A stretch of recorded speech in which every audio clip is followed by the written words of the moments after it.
Moi je suis pas vraiment pour l'Europe donc si vous voulez. Il va falloir certainement pas mettre la ligne Maginot, mais mettre des fusées à la frontière là-bas vers Strasbourg pour parer à toute éventualité, quoi. Ce serait plus le président français qui déciderait ou non de l'emploi de l'arme atomique, mais ça serait une décision prise à l'échelle de l'Europe fédérale. Ça me semble normal. J'ai rien de plus à ajouter.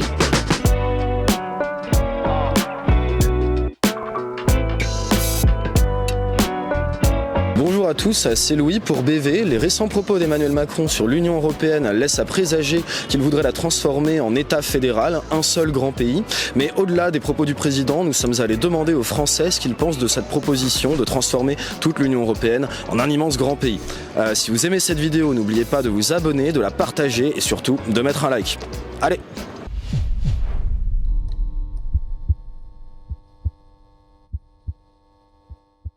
Bonjour monsieur, je ne sais pas si vous avez vu récemment, le président Macron a fait un discours à la Sorbonne dans lequel en fait il sous-entendait plus ou moins qu'il fallait que l'Union européenne se dirige vers un État fédéral, c'est-à-dire un seul grand pays. Est-ce que vous, cette idée-là, c'est une idée qui vous plaît, que vous pensez souhaitable? Peut-être. Non, du tout. Pourquoi?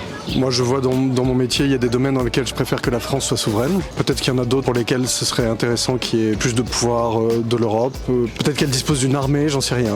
Oui, je pense que ce serait juste, puisqu'on est regroupé avec pas mal de pays. Pourquoi pas? Je ne sais pas si la France a les épaules d'endosser le projet qu'il a. Les États-Unis, c'est un pays, il a toujours été grand et je pense que la France doit rester un petit peu... Je pense que c'est un atout pour la France d'être comme ça et c'est ce qui la rend accessible à tout le monde. C'est vrai qu'à première vue, ça pourrait paraître une bonne idée, mais moi je pense que d'abord, il faut avoir une nation forte, un gouvernement fort, et parce que l'Union européenne est faite de nations, la souveraineté appartient au peuple de la nation et pas au peuple de l'Europe. Et je pense qu'une fois qu'on aura cette bonne base, oui, on pourra peut-être penser à une Europe un petit peu comme un système américain où il y a plusieurs États avec leurs gouverneurs et ils forment une nation ensemble. Effectivement, l'Union européenne, chaque pays a sa spécificité. C'est un peu difficile à l'heure actuelle, à l'état actuel des pays. Disons que je préfère que le président français il prenne les décisions pour la France et non l'Europe pour la France. Plus de souveraineté européenne au détriment de la souveraineté française? Oui. Non, ça va pas. Moi, je suis totalement d'accord avec elle. La France, c'est vrai que c'est quand même un pays qui est assez touristique et tout, et de la rendre encore plus grande, ça serait vraiment de perdre de la valeur pour elle. Donc à vos yeux, il ne faut pas qu'il y ait une souveraineté européenne qui se fasse au détriment des souverainetés nationales?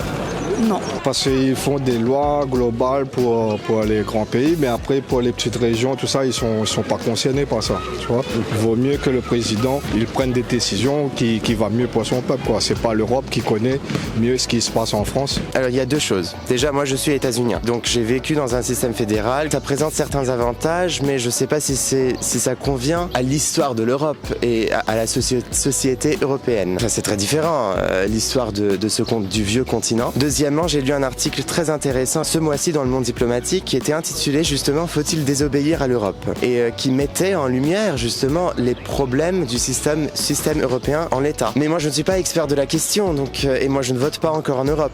Je ne sais pas, très honnêtement je ne sais pas. Il a fallu que la Van der Leyen, là, l'autre sorcière, elle soit là pour donner des ordres évidemment, parce que alors Macron lui c'est en plein délire, parce que là la Van der Leyen elle se pose des questions vu qu'avec les élections qui vont avoir lieu, elle risque de pas avoir la majorité, mais ils ont trouvé la parade. Les gens savent pas ça. C'est Draghi, l'Italien. Alors Draghi, lui, il est pour l'Union européenne, mais sans les nations, sans la souveraineté des États, etc. Ça n'existera jamais, c'est impossible. Ça revient à la question de la démocratie finalement. Si un peuple souhaite se gouverner, il faut que ce soit un peuple. Il faut qu'il y ait de la cohésion. Est-ce que l'Europe est un peuple? Manifestement, c'est composé de divers peuples. Moi je suis pas vraiment pour l'Europe donc si vous voulez, c'est pas un projet qui me va. J'aime beaucoup l'Europe, hein. Moi je suis français avant tout. Voilà, je peux comprendre l'idée de vouloir construire quelque chose, économique pourquoi pas, mais j'ai pas grand chose à partager par exemple avec un Hongrois, même si je les aime beaucoup. On va dire que je suis un peu plus localiste qu'européiste, on va dire. Moi je privilégie surtout la souveraineté nationale, voire même peut-être locale, avant de mettre l'Europe avant.